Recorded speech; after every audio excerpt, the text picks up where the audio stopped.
আসসালামু আলাইকুম। গণপ্রজাতন্ত্রী বাংলাদেশ সরকার, প্রধানমন্ত্রীর কার্যালয়, বাংলাদেশ বিনিয়োগ উন্নয়ন কর্তৃপক্ষ, নিয়োগ ভবন কর্তৃক 12 মে 2024 তারিখে প্রকাশিত নিয়োগ বিজ্ঞপ্তি, যেখানে মোট 85টি শূন্যপদ রয়েছে। এখানে এসএসসি পাশে আবেদন করা যাবে।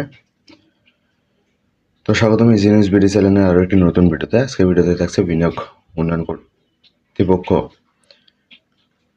কর্তৃক প্রকাশিত নিয়োগ বিজ্ঞপ্তির বিস্তারিত বর্ণনা, অর্থাৎ পদের নাম, বেতনের স্কেল, বয়স সীমা, শূন্যপদের সংখ্যা, প্রয়োজনীয় শিক্ষাগত যোগ্যতা সহ যে সকল জেলার প্রার্থীগণ আবেদন করতে পারেন সবকিছু থাকছে ভিডিওতে। ভিডিও শেষ পর্যন্ত সাথেই থাকুন এবং চ্যানেলে নতুন হলে অনুগ্রহ করে চ্যানেলটি সাবস্ক্রাইব করুন। এখানে প্রথম ক্যাটাগরি সিস্টেম অ্যানালিস্ট, সেখানে বেতন স্কেল গেট 5 43,000 থেকে 69,850 টাকায়। সর্বোচ্চ 40 বছর বয়সে একজন শূন্যপদের লোক নিয়োগ দেওয়া হচ্ছে এবং শিক্ষাগত যোগ্যতা হিসেবে চাওয়া হয়েছে সরকারি প্রতিষ্ঠানের কম্পিউটার পার্সোনেল নিয়োগ বিধিমালা 2019 অনুযায়ী কোনো স্বীকৃত বিশ্ববিদ্যালয়তে কম্পিউটার সায়েন্স বা কম্পিউটার সায়েন্স এবং ইঞ্জিনিয়ারিং অথবা electrical and engineering, electronics engineering অথবা ইনফরমেশন অ্যান্ড কমিউনিকেশন টেকনোলজি সংশ্লিষ্ট বিষয়ে ন্যূনতম দ্বিতীয় শ্রেণী বা সমানের সিজিপিএ সহ স্নাতক বা সমানের ডিগ্রি, এছাড়াও কোনো সরকারি বা স্বায়ত্তশাসিত বা আধা স্বায়ত্তশাসিত অথবা সংবিধিবদ্ধ প্রতিষ্ঠানের সহকারী system analyst, programmer, computer operation supervisor হিসেবে ন্যূনতম 3 বছর চাকরির অভিজ্ঞতা থাকতে হবে। দ্বিতীয় ক্যাটাগরি প্রোগ্রামার, যেখানে সর্বোচ্চ 35 বছর বয়সে গ্রেড 6 অর্থাৎ 35,500 থেকে 67,010 টাকা বেতনে একটি লোক নিয়োগ দেওয়া হচ্ছে। এক্ষেত্রে শিক্ষাগত যোগ্যতা হিসেবে চাওয়া হয়েছে কোনো স্বীকৃত বিশ্ববিদ্যালয়তে কম্পিউটার সায়েন্স অথবা কম্পিউটার সায়েন্স অ্যান্ড ইঞ্জিনিয়ারিং অথবা ইলেকট্রিক্যাল অ্যান্ড ইলেকট্রনিক্স ইঞ্জিনিয়ারিং অথবা ইনফরমেশন অ্যান্ড কমিউনিকেশন টেকনোলজি সংশ্লিষ্ট বিষয়ে ন্যূনতম দ্বিতীয় শ্রেণী বা সমানের সিজিপিএ সহ 4 বছর মেয়াদী স্নাতক বা সমমানের ডিগ্রি।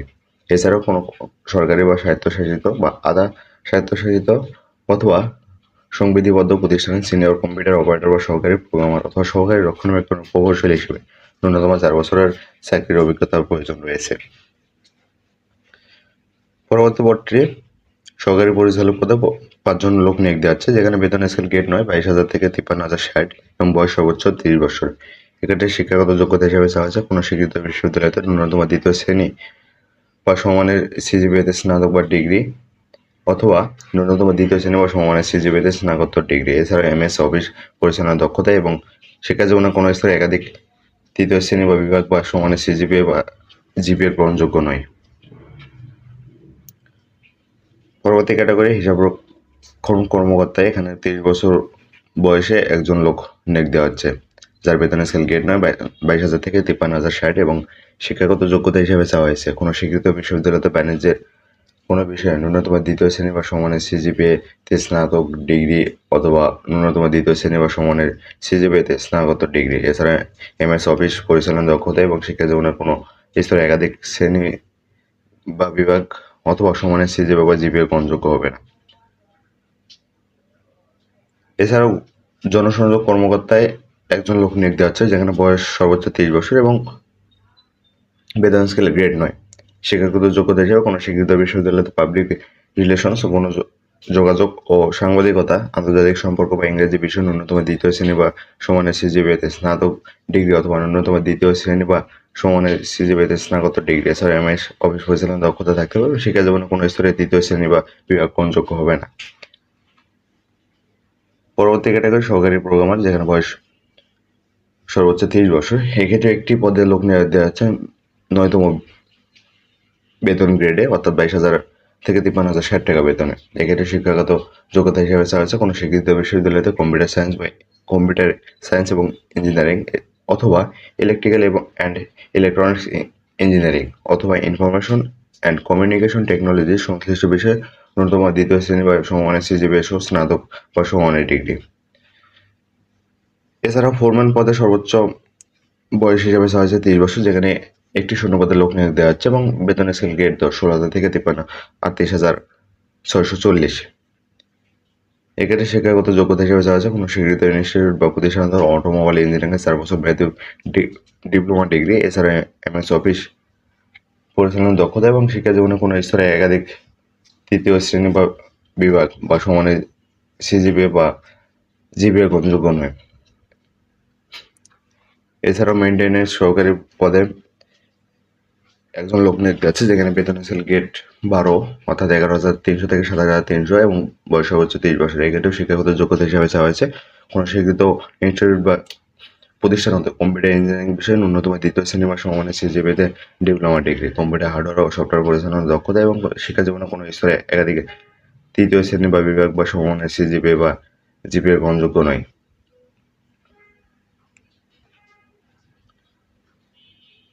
পরবর্তী ক্যাটাগরিটি লাইব্রেরিয়ান, যেখানে বয়স সর্বোচ্চ 30 বছর। এখানে একটি পদের লোক নিয়োগ দেওয়া হচ্ছে 11,300 থেকে 27,300 বেতনে এবং শিক্ষাগত যোগ্যতা হিসেবে চাওয়া হয়েছে স্বীকৃত বিশ্ববিদ্যালয়ের গ্রন্থাগারের বিজ্ঞান বিষয়ে ন্যূনতম দ্বিতীয় শ্রেণী বা সমমানের সিজিপিএতে স্নাতক থাকতে হবে। এছাড়াও এমএস অফিস পরিচালনার দক্ষতা এবং শিক্ষা জীবনে কোনো স্তরে একাধিক তৃতীয় শ্রেণী বা বিভাগ অথবা সমমানের সিজিপিএ বা জিপিএ গ্রহণযোগ্য হবে না।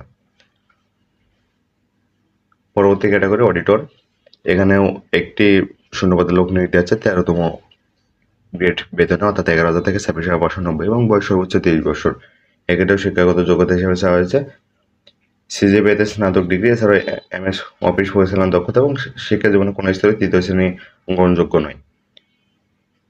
বিনিয়োগ সহকারী হিসেবে 18টি শূন্যপদের লোক নিয়োগ দেওয়া হচ্ছে এবং যার বেতন স্কেল গেট 16 9,300 থেকে 22,490। এক্ষেত্রে শিক্ষাগত যোগ্যতা কোনো স্বীকৃত বিশ্ববিদ্যালয় ন্যূনতম দ্বিতীয় শ্রেণী বা সমানের সিজিপিএতে স্নাতক ডিগ্রি। এছাড়াও এমএস অফিস পরিচালনার দক্ষতা এবং শিক্ষা জীবনে কোনো স্তরে তৃতীয় শ্রেণী গ্রহণযোগ্য হবে না। 12 নং ক্যাটাগরি অভ্যন্তরণকারী, যেখানে একটি শূন্যপদ রয়েছে এবং শিক্ষাগত যোগ্যতা হিসেবে চাওয়া হয়েছে সিবিজি স্নাতক ডিগ্রি, এমএস অফিস পরিচালনার দক্ষতা এবং কোনো শিক্ষা জীবনে কোনো স্তরে তৃতীয় শ্রেণী গ্রহণযোগ্য হবে না। এছাড়াও ফটোগ্রাফার পদে একটি শূন্যপদ রয়েছে, যেখানে বেতনের স্কেল গেট 16 9,300 থেকে 22,490। এক্ষেত্রে শিক্ষাগত যোগ্যতা হিসেবে চাওয়া হয়েছে দ্বিতীয় শ্রেণী বা সমমানের সিজিপিএতে স্নাতক ডিগ্রি।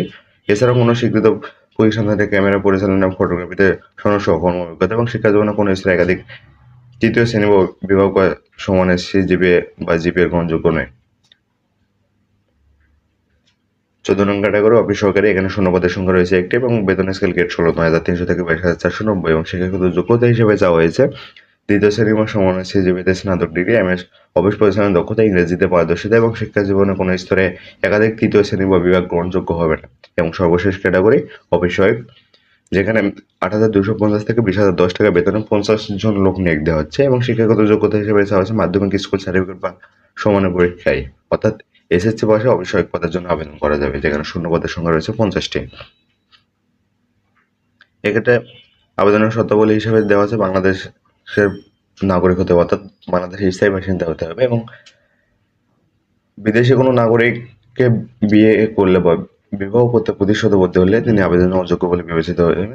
এছাড়া বয়স হিসেবে বলা হয়েছে এক নং পদে উল্লেখিত বয়স 18 থেকে 40 বছর এবং 2 নং থেকে 18 সর্বনিম্ন থেকে 35 বছর বয়স এবং 3 থেকে 15 নং কোন পদে 18 থেকে 30 বছর বয়সীমা দেওয়া আছে। তবে বীর মুক্তিযোদ্ধার পুত্রকন্যা বা এতিম প্রতিবন্ধীদের ক্ষেত্রে বয়সীমা সর্বোচ্চ 32 বছর এবং এই ক্ষেত্রে বীর মুক্তিযোদ্ধা নাতি-নাতনিদের ক্ষেত্রে বয়স সর্বোচ্চ 23 বছর। এসএসসি বা সমানের পরীক্ষার সনদের ভিত্তিতে বয়স যাচাই করা হবে। বয়স প্রমাণের ক্ষেত্রে এফিডেভিট গ্রহণযোগ্য হবে না। এছাড়াও বলা আছে সরকারের সর্বশেষ প্রজ্ঞাপন আদেশ বিজ্ঞপ্তি নীতিমালা পরিধি ইত্যাদি কোটা পদ্ধতি অনুসরণ করবে। কোটা আবেদনকারী প্রার্থীর ক্ষেত্রে যথাযথ কর্তৃপক্ষ কর্তৃক প্রদত্ত সনদ দাখিল করতে হবে। দৃষ্টি প্রতিবন্ধী প্রার্থীদের ক্ষেত্রে সরকার কর্তৃক সর্বশেষ জারিকৃত নির্দেশনাবলীর প্রয়োজন রয়েছে। এছাড়াও প্রার্থীকে লিখিত, ব্যবহারিক অথবা মৌখিক পরীক্ষায় অংশগ্রহণের জন্য কোনো প্রকার টিএ বা ডিএ প্রদান করা হবে না। প্রার্থীর যোগ্যতা যাচাইয়ের ক্ষেত্রে অনলাইনে পূরণকৃত আবেদনপত্র, অ্যাপ্লিকেশন ফর্ম এবং অ্যাডমিট কার্ড প্রয়োজন রয়েছে। এক্ষেত্রেও আবেদনকারী সকল শিক্ষাগত যোগ্যতা সনদপত্র এবং আবেদনকারী যে ইউনিয়ন পরিষদ, পৌরসভা, সিটি কর্পোরেশন, ক্যান্টনমেন্ট বোর্ড এর বাসিন্দা, সেই ইউনিয়ন পরিষদের চেয়ারম্যান, পৌরসভার মেয়র, সিটি কর্পোরেশনের ওয়ার্ড কাউন্সিলর, ক্যান্টনমেন্ট বোর্ডের প্রধান নির্বাহী কর্মকর্তা কর্তৃক প্রদত্ত নাগরিকত্ব সনদপত্র। এছাড়াও আবেদনকারীর জাতীয় পরিচয়পত্র বা জন্ম নিবন্ধন সনদ। এতিম শারীরিক আনসার বিডিবি ক্ষুদ্র নিগোষ্ঠীর সর্বশেষ নীতিমালা অনুযায়ী কর্তৃপক্ষ প্রদত্ত সনদপত্র এবং প্রদত্ত ক্ষেত্রে অভিজ্ঞতা প্রশিক্ষণের সনদপত্র প্রয়োজন রয়েছে। কর্মরত আবেদনকারীর ক্ষেত্রে যথাযথ কর্তৃপক্ষ প্রদত্ত অনাবশ্যক সনদ বা ছাড়পত্র প্রয়োজন রয়েছে। এক্ষেত্রে bida.teletalk.com.bd ওয়েবসাইটে আবেদন পূরণ করতে হবে। এছাড়াও অনলাইনে আবেদনপত্র জমা দেওয়ার শেষ তারিখ 4 জুলাই 2024 বিকাল 5টা এবং আবেদন শুরু হবে 20 মে 2024 সকাল 10টা। উক্ত সময়সীমার মধ্যে ইজারাটি প্রাপ্ত প্রার্থীগণ অনলাইনে আবেদনপত্র সাবমিটের সময় থেকে পরবর্তী 72 ঘন্টার মধ্যে SMS এর মাধ্যমে পরীক্ষা ফি জমা দিতে হবে। এক্ষেত্রে আবেদনের সময় অনলাইনে রঙিন ছবি এবং স্বাক্ষর নির্দিষ্ট স্থানে আপলোড করতে হবে এবং অনলাইনে সকল তথ্য অবশ্যই 100% সঠিক হতে হবে। পরীক্ষা সংক্রান্ত যে কোনো প্রয়োজনীয় সহায়ক হিসেবে প্রার্থী অনলাইনে পূরণকৃত আবেদনপত্রে একটি প্রিন্ট কপি সংরক্ষণ করবেন এবং মৌখিক পরীক্ষার সময় 1 কপি জমা দেবে। SMS এ আবেদন ফি জমা দেওয়ার নিয়মের মধ্যে রয়েছে 1 থেকে 6 নং পদের জন্য পরীক্ষার ফি 600 টাকা এবং টেলিটক সার্ভিস চার্জ বাবদ 69 টাকা, অর্থাৎ মোট 669 টাকা। 7 নং পদের জন্য 558 টাকা এবং 8 থেকে 9 নং পদের জন্য 335 টাকা এবং 10 থেকে 14 নং পদের জন্য 223 টাকা এবং সর্বশেষ 15 নং পদের জন্য 112 টাকা টেলিটক প্রিপেড মোবাইল নম্বর থেকে SMS এর মাধ্যমে প্রদান করতে হবে। আবেদন ফি না দেওয়া পর্যন্ত অনলাইন আবেদনপত্র গৃহীত হবে না। এক্ষেত্রে দুটো SMS করতে হবে। প্রথম SMS BIDA space user ID লিখে সেন্ড করতে হবে 1622 নম্বর এবং দ্বিতীয় SMS BIDA space S space pin লিখে সেন্ড করতে হবে 1622 নম্বরে। প্রবেশপত্র প্রাপ্তির বিষয়টি bida.teletalk.com.bd অথবা বাংলাদেশ বিনিয়োগ উন্নয়ন কর্তৃপক্ষ বিডা এর ওয়েবসাইটে bida.gov.bd এবং প্রার্থীর মোবাইল ফোনে SMS এর মাধ্যমে শুধুমাত্র যোগ্য প্রার্থীদের ক্ষেত্রে যথাসময়ে জানানো হবে এবং উক্ত নিয়োগ বিজ্ঞপ্তির সকল পদের জন্যই পুরো বাংলাদেশের প্রার্থীগণ আবেদন করতে পারবেন। তো ধন্যবাদ সবাইকে সাথে থাকার জন্য। নিত্য নতুন সব আপডেট, জব সার্কুলার সহ চাকরি প্রস্তুতিমূলক বিভিন্ন সহায়ক পর্ব সহ বিভিন্ন চাকরি পরীক্ষার প্রশ্ন সমাধান পেতে ইজি নিউজ বিডি চ্যানেলটি সাবস্ক্রাইব করুন। সাথে থাকার জন্য ধন্যবাদ। আসসালামু আলাইকুম।